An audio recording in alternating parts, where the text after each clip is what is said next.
The next thing that Padmasambhava then talks about is dream yoga. And he actually goes into quite a bit of detail on dream yoga. So there's a handout there available for you, but I'm going to read from the text so that we continue doing this transmission of the root text here. And at the bottom of page 150, we start with the nighttime instructions on dreaming and the natural liberation of confusion. So here are the three parts: apprehending the dream state, emanation and transformation, and dispelling obstacles to dreaming. So today we're focusing on apprehending the dream state. Dreaming is induced by latent predispositions, so regard all daytime appearances as being like a dream and like an illusion. Acquire penetrating insight according to the statement of the perfection of wisdom. All phenomena are like a dream and like an illusion. In particular, it is crucial to practice the instructions on daytime appearances and the illusory body. At this time, powerfully imagine that your environment, city, house, companions, conversations, and all activities are a dream. And even say out loud, "This is a dream." Continually imagine that this is just a dream. So the practices that we went over help lead us into doing this kind of a thing as we go about the other daily activities.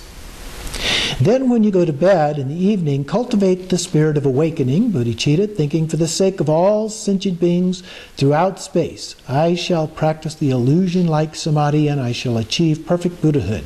For that purpose I shall train in dreaming. Then, as you lie down, rest on your right shoulder, with your head pointing north and your right hand pressed against your cheek and your left placed upon your thigh. Clearly imagine your body as your chosen deity. So that is the position that we use for this.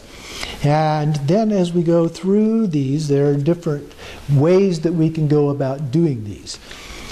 In the first one, if your visualization is not clear, establish the pride of thinking, I am the chosen deity. Imagine that on your pillow, your head is resting in the lap of your primary spiritual mentor, and vividly focus your attention upon Orgyen Padma, that's Guru Rinpoche, at your throat, the size of the thumb joint. I'm just talking about this part of the thumb, the upper end of the thumb. With a smiling, lustrous countenance appearing and yet having no inherent nature. So kind of like a rainbow. Mentally offer the supplication, bless me that I may apprehend the dream state. Bless me that I may recognize the dream state as the dream state. Lie in the sleeping lion position. This was the position that was just described, where you're lying on your right side. And bring forth a powerful yearning to recognize the dream state as the dream state. And while so doing, fall asleep without being interrupted by any other thoughts. Even if you do not apprehend it at first try, repeat this many times to earnestly do it with powerful yearning. So it's important that we have the intention, we set the intention during the daytime so that we are really focused on achieving the recognition of the dream state as we go to sleep. Think about it. This is what I'm going to do. This is what I'm going to do. This is what I'm going to do as we're actually going to sleep. Then in the morning, when you awake, forcefully, distinctly consider, not a single one of any of my dreams I had last night remains when I wake up. Likewise, not a single one of these daytime appearances today will appear tonight in my dreams. There is no difference between the dreams of day and night, so they are illusions, they are dreams. So that is one session. So that's one of the options that we have here. The second one, if you still do not apprehend the dream state, even after practicing that many times, then with the other practices as they were before, imagine yourself as your single, heroic, chosen deity, and clearly, vividly imagine your throat, your chosen deity once again, the size of your thumb joint. So this one, a different deity rather than Padmasambhava, although it could be Padmasambhava. Direct your consciousness without forcing it to fall asleep while envisioning that you will know the dream state as the dream state. That is the second session.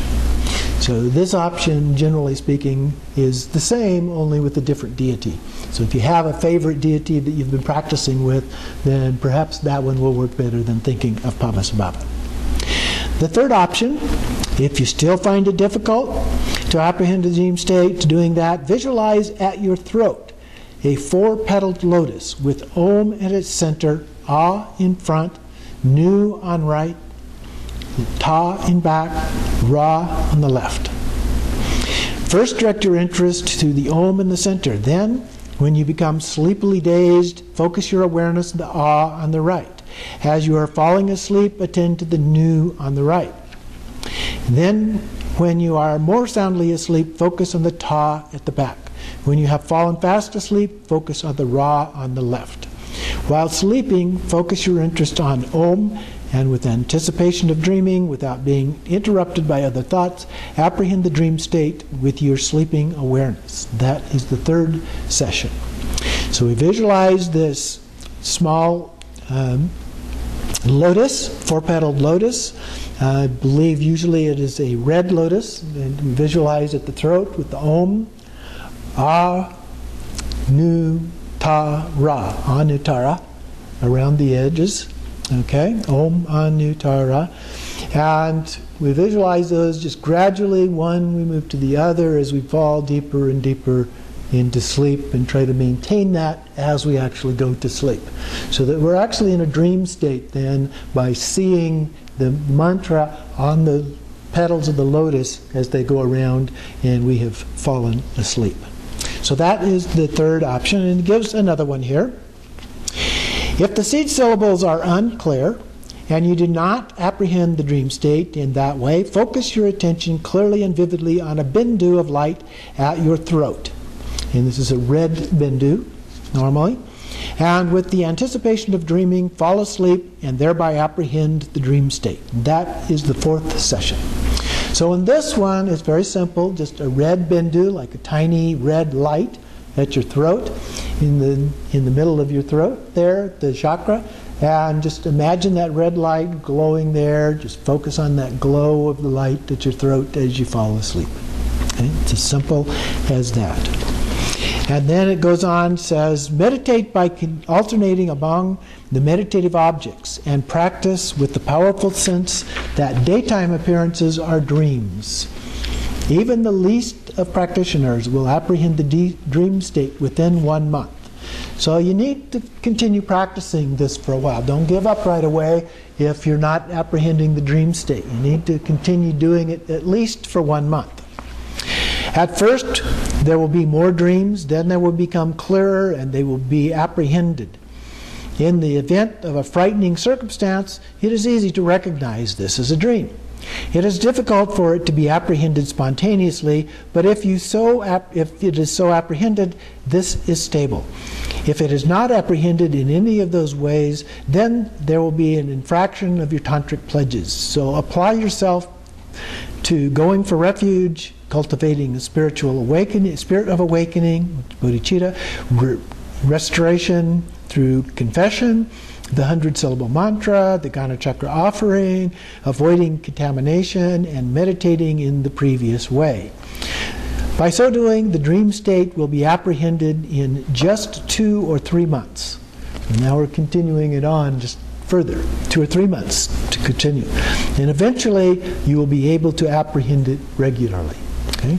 So this is going to take a little bit more than a week to do this. So we'll continue the daytime practices, and then we get into the dream state. So begin by actually being aware that we are dreaming. If it's a bad dream, he talks about that becomes easier for us to recognize that it's just a dream. We kind of wake up sometimes with a bad dream a little bit, and we recognize, oh, I'm just dreaming. Or sometimes early morning. In fact, one way that's been recommended by some specialists in this kind of dream state is to set your alarm about 2 hours before you normally would get up. And when the alarm goes off, just turn it off and just remind yourself to be aware of the dreams. And that point in time is a time in which people frequently dream and are more likely to recognize the dreams. So setting your alarm, let it go off, then turn it off, and going back to sleep, but being conscious as you go back to sleep of watching for dreams that arise. And as soon as you wake up in the morning, it's also very helpful to just think, okay, what was I just dreaming? What was I just dreaming? Because they can go in an instant if you're not used to it. So you need to remind yourself over and over again, as you're going to sleep, as you're waking up, what is the dream? What is the dream? And it helps to keep a notebook real close by, so that if you remember the dream, write it down before it goes. So keeping a little notebook right on your nightstand can be a very helpful technique as well in apprehending the dream. So here are a few other daytime techniques that you can use to supplement this. If you're still having some difficulty with the dream yoga, that's how we use these other techniques. And these come from Kenshin Lama, who is a dream yoga expert. And so we begin by purifying the mind by means of the body. In this practice, we visualize ourselves as Haruka and consort at the edge of a cliff. And then we fall over or jump into a fire or a raging river and recognize that the dream body cannot be harmed. Okay? So visualize yourself in this and imagine yourself doing this. So it's not during the dream, but in the daytime it's as if you were in a dream. So it's imagining, are you taking, are you? I am. And then purifying the body by means of the mind. We visualize every pore of our body being filled with the blue home, with the top inside and the bottom outside, and then radiating blue light fills your entire body and becomes empty and pure. So again, we're visualizing transforming our body. And then the third one, purification by means of Naratmika. Naratmika is the consort of Haruka. I brought a large picture of her here. She's a blue bikini, kind of like Vajra Varahi or something like that, but in blue form. Is that a knife also? Well, she has a curved knife, and she has a katvanga, and she has a skull cup in her hand here. And she has a tiger skin here, and yes, there's a human skin around here. A human skin as well. A human skin? Mm-hmm. That she's wearing? Yes. Okay, so you can visualize here the purification. Visualize the blue Naratmika and the curved knife, the skull cup. Recite Om Ah Soha. The blue light then radiates and enters your body through the tip of the sex organ, and then she follows. Your body becomes filled with blue light and melts into emptiness.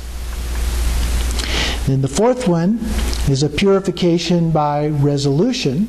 Here we make a firm resolution to recognize that you are dreaming and determine to project yourself to a pure land where you see Buddhas and Bodhisattvas and hear their teachings. So during the dream, the idea here is that you transport yourself to a pure land, Dewa Chen or whatever, and you are able to sit and listen to receive teachings during the dream.